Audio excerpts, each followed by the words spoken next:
수십 년 전 중국의 복음화가 급속도로 이루어지며 예배 시간마다 대부분의 목사님들이 미국의 교회들이 영적으로 부패해졌고 신앙이 무너진 것과 같은 뉘앙스의 설교를 많이 하셨기에, 또한 동시에 중국이 복음의 바톤을 미국에서 받아 세계 선교를 이룰 것 같은 영적인 커다란 진보가 이루어지고 있었기에 저는 하나님께 다음과 같이 질문합니다. 하나님, 중국을 통해 전 세계 복음화를 이루시나요?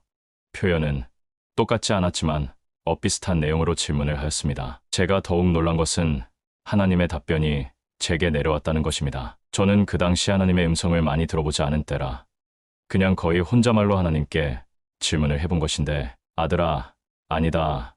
아들이 살아있는 동안은 내가 미국을 전 세계의 복음의 중심부로 사용한다.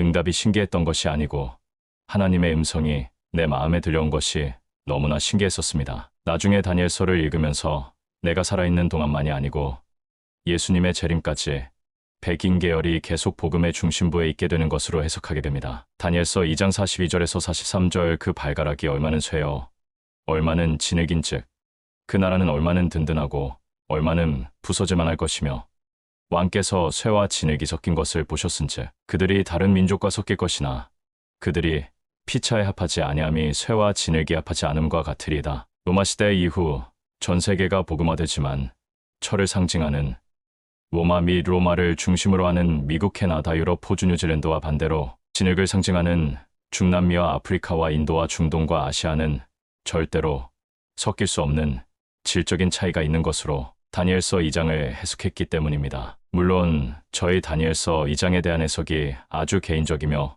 극단적일 수도 있지만 제가 미국에서 생활해보면서 이제까지 경험했던 한국, 일본, 중국, 러시아, 동남아 사람들과는 비교할 수 없는 질적인 우위를 발견했기 때문입니다. 그동안 경험했던 한국 사람들이 얼마나 악했는가를 한국에 있을 땐 전혀 인식할 수 없었습니다. 미국에 와보니 제가 과거에 다니엘서 2장에 대한 해석이 정확했다는 것을 확신하게 된 것입니다. 기독교로의 종교적인 개종으로 천국에 들어갈 수 있다고 생각하지 마십시오.